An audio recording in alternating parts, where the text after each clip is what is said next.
Okay, so Andy Farrell has named his Lions squad, 15 Premiership players in there. What do we make of the makeup of that list? I think it's a very, very strong squad. It's largely the squad I think a lot of us expected with a handful of names in there. Henry Pollock being the standout, really, Yeah. that he very much forced his way in at the last second with some brilliant form since the Six Nations, where most of the players were selected, immediately after that tournament. His form for Northampton has said, no, you have to consider me, despite having not had, more than 20 minutes, half an hour at international level. Do you think Ben Curry is just sitting there saying, like, what do I have to do? I How am know, I not in this I squad? know.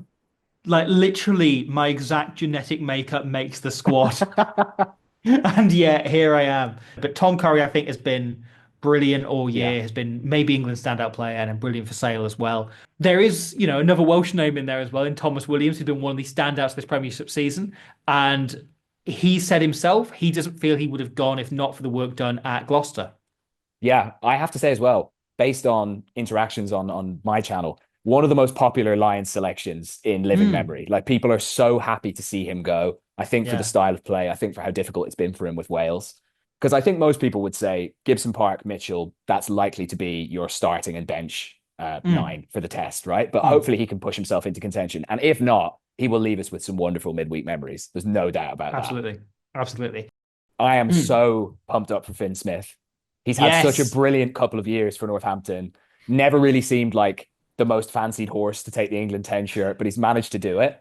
And Yeah. speaking of it meaning a lot to players, you saw in the video that Saints Yeah. put out, he just crumpled when he found out he was Yeah. in. Obviously meant the world to him, and he fully deserves it. He's been absolutely brilliant, and it feels like he's Yeah. going to kick on and get even better.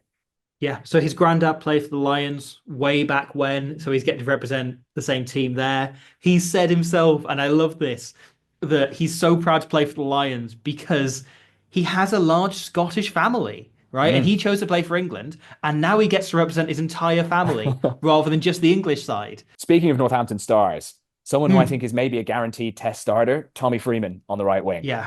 So good this season. Scored in every one of England's Six Nations games and seems to score in every single Northampton game. Yeah, You seems know, to. it's every time I am watching, Tommy Freeman scores a hat trick. I think that just seems to be the way it's working at the Oh, minute. Yeah, I think he's been absolutely phenomenal. Likewise, Alex Mitchell, who since coming back from that injury mid-year has just been back to his absolute best. He's become the most complete scrum half. He's a real great example of someone you look 4 years ago, he was nowhere near this conversation, mm. despite being, 24, like at a prime age for a scrum half. He's really kicked on, developed his box kicking game. He's added the kind of sensibleness to the attacking flair he always had, and it's built him into a complete player and a guy who is going to win Lions Test caps, no doubt, this year.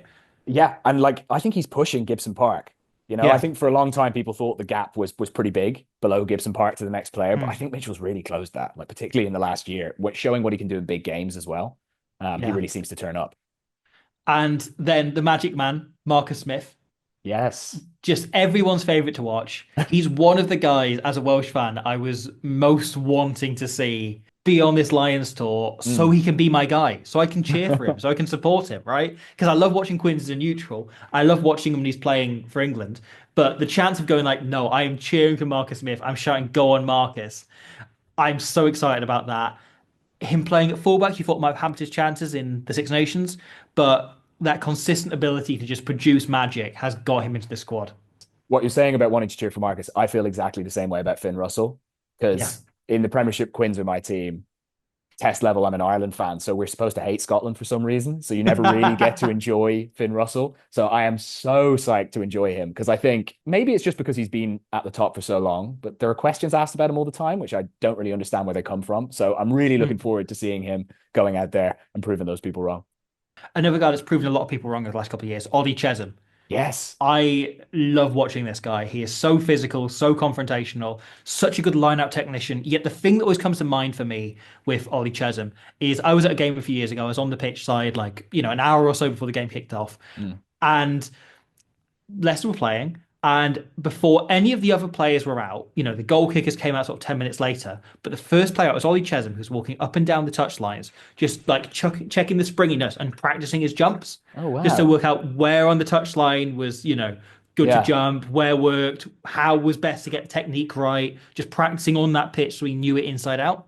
And that to me told me everything about him. This was around the time he won his first cap. And I just thought this kid, like his commitment, his professionalism, he gets it. He is one of those players that is so much more than just the raw physicality you see. Yeah, I completely agree. The only question I have about him is he was so good off the bench in the Six Yeah, Nations. Has he yeah, like pigeonholed himself as a bench player for the tour? Because his maybe. impact off the bench is incredible. Yeah, and you think of Tyburn being one of the second rows alongside, and we should mention him, the captain, Yeah, of Mauro course. Itoje of Saracens, who a few years ago Eddie Jones talked about as potentially never being a full-time captain because he's so big on the way he motivates himself and perhaps couldn't do that for a whole team. I think he took those words to heart and he's developed in that way. He has taken over the Saracens captaincy since Owen Farrell left, and then in turn taken over the England captaincy once Jamie George picked up an injury for the first couple of games. And now Kellen Doyle's picked up an injury and he's Lions captain. And you suspect him going from that lovely kind of journey of carrying Bill being the youngest player on tour 2 tours ago Yeah. to right now being the captain. You suspect he could be the captain again in 4 years' time. Like this could be a Oh, longer term appointment here. 100%. Like he just seems to have grown into the role with England. Because, like you Yeah. say, people did question whether it would work. But this Six Nations, it wasn't just that he did lead from the front, and he is someone Yeah. that obviously all the players respect. Like he's so good. How could you not? But he also brought his own performance levels right up, right? Sometimes you see players given the responsibility of being captain, and because their focus is kind of split, individually they don't perform as well. But he was so good throughout the Yeah. tournament, like peak Itoje. So yeah, I mean, he's another guy who obviously, whenever Ireland play England, we're supposed to hate him. So I'm just so happy to be able to cheer for him for the Yeah. Lions again, sing that Maro Itoje song. His two Saracens teammates then that went as well, Ben Earl and Elliot Daly. Mm, Daly kind of sneaking into the squad as a utility option. Also as someone that can boot the ball a million billion miles. yeah, that doesn't hurt. Um, yeah, really, really helps him. But also that experience, right? He's a guy who, if you are under your own post, you just conceded to go behind against the Western Force or whoever, Yeah. you want to turn to him and go, okay, you're filling in your 18th position of the tour so far. We're only 2 games in. But he's been on two Lions tours. He's been there. He's done it. He popped up in the Six Nations, initially coming with the bench. Then when he got the starting shirt, was brilliant. Just roll Yeah. back the years to being at his absolute best. He's so smart as a rugby player. I love the inclusion of Elliot Daly back in as a Lion. So hopefully those 15 players get as many minutes as possible on the tour. We see as many of them as possible in the starting 23 for the test match. But in the meantime, Squidge, I hope you enjoy the tour. You too. You too. I'm so excited. We're going to be the same team for once.